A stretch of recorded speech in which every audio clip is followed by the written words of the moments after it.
Alors, on ne va pas entretenir le suspense plus longtemps. Les images sont parlantes. Non, je ne suis pas allé chez le coiffeur ce week-end. C'est pas que je veuille vous manquer de respect ou que je tienne à tout prix à me distinguer et affirmer mon originalité. C'est juste que mon coiffeur, celui que je fréquente habituellement, n'a pas rouvert ses portes. Depuis septembre, il a baissé le rideau avec un sobre petit mot épinglé sur ce rideau de fer. En raison de la Covid-19, pour préserver ma santé et celle de mes clients, le salon est fermé. Voilà. Lilo n'a pas rouvert. Alors, il faut que je vous parle un petit peu de ce salon. C'est un tout petit coiffeur de quartier. On est près de la place Bienfaiteur à Scarbeck. Lilo, c'est le prénom de mon coiffeur, diminutif de Letterio ou d'Angelilo. Un monsieur dont je ne connais pas précisément l'âge, mais c'est un âge où on a généralement l'occasion d'arrêter de travailler. Son salon est modeste. Pas de devanture clinquante, pas d'éclairage somptueux, 2 fauteuils, dont un qui n'est jamais occupé, pas de salle d'attente. C'est que Lilo reçoit ses clients un par un, clientèle d'habitués, toujours la même coupe. C'est pas le coiffeur à la mode où on s'offre des extravagances capillaires. Au fond du salon, il y a une porte qui donne sur une pièce où on devine un fauteuil, une cuisine, une télévision. Elle est branchée sur la rail, évidemment, parce que Lilo a une voix qui a la saveur de l'Italie. On ne parle pas beaucoup, ça lui convient à lui comme à moi.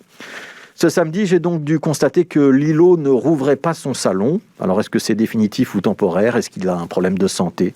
Est-ce qu'il juge que c'est encore trop dangereux? Ou est-ce qu'il est simplement parti en Italie et qu'il a oublié de revenir? J'en sais rien. J'espère qu'il ne lui est rien arrivé de fâcheux.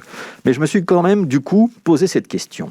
Combien sont-ils, les indépendants, les commerçants, les artisans, mais aussi demain les professionnels de la culture, qui n'ont pas pu reprendre leurs activités hier, qui ne rouvriront pas leurs portes quand cela leur sera autorisé? Combien sont-ils à préférer changer d'orientation parce que la crise a eu raison de leur motivation?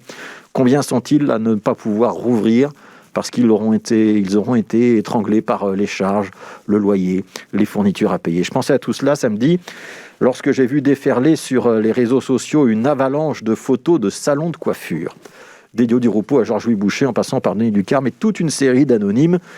C'était pas le salon de Lilo, on faisait plutôt dans la coiffure tendance et dans la mèche clinquante.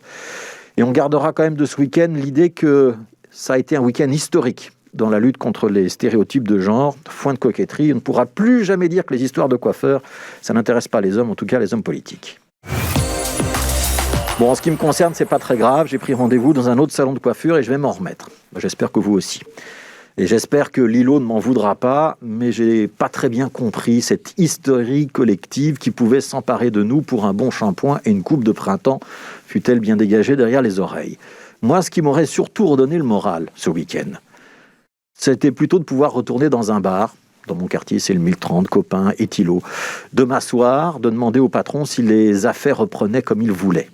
D'aller jusqu'à la Jazz Station à Saint-Josse, de pouvoir en mettre plein les oreilles en dégustant ma trappiste. Et j'aurais pas détesté retourner au restaurant non plus. Et pas pour une barquette à emporter, s'il vous plaît, pour être assis et pour que le plaisir de l'œil soit déjà un préambule à la satisfaction du palais. Comme je veux pas être taxé de sous-localisme, j'aurais été prêt à aller dans le quartier des autres, rue d'Ansart, rue de Flandre, place Van Menen, parvis de Saint-Gilles, place Fernand-Coq, cimetière d'Ixelles, etc., etc. C'est pas les cafés, les restaurants qui manquent à Bruxelles. Et puis, tant qu'à sortir de chez moi, j'aurais passé la soirée à Flagey, à Beaux-Arts, au Théâtre de Poche, au Martyr, au Riche-Clair, au National, à la Monnaie. Parce que ça, c'est ce qui me manque peut-être le plus, au fond. Voir et entendre des musiciens, des chanteurs, des acteurs, capter leur regard, avoir l'illusion qu'ils jouent rien que pour moi. On n'en peut plus de la culture à distance, on veut de la culture en présence, de la culture des contacts sociaux, des relations amicales. Alors on le sait, ce sera peut-être plus comme avant, on devra garder nos distances, porter un masque, se laver les mains régulièrement, peut-être installer des systèmes de ventilation. Et il est temps d'y penser maintenant, de s'équiper, de conseiller, d'orienter les professionnels vers ce qu'ils devront prévoir pour reprendre leurs activités. On a eu si souvent un temps de retard sur le virus que si on pouvait avoir un temps d'avance sur les règlements, ça nous changerait. En tout cas, vous avez compris le message. On veut que notre vie reprenne. La vraie vie, pas celle des cours en ligne, des apéros Skype ou des concerts en streaming. On est content pour les coiffeurs et pour toutes ces photos tweetées, facebookées, instagrammées, snapchatées ce week-end. Mais on ne voudrait pas que la vie, la vraie vie, se résume à ça. Et puis, tant qu'on parle de nos désirs personnels, si on pouvait refaire des émissions sans masque, ça m'intéresse aussi.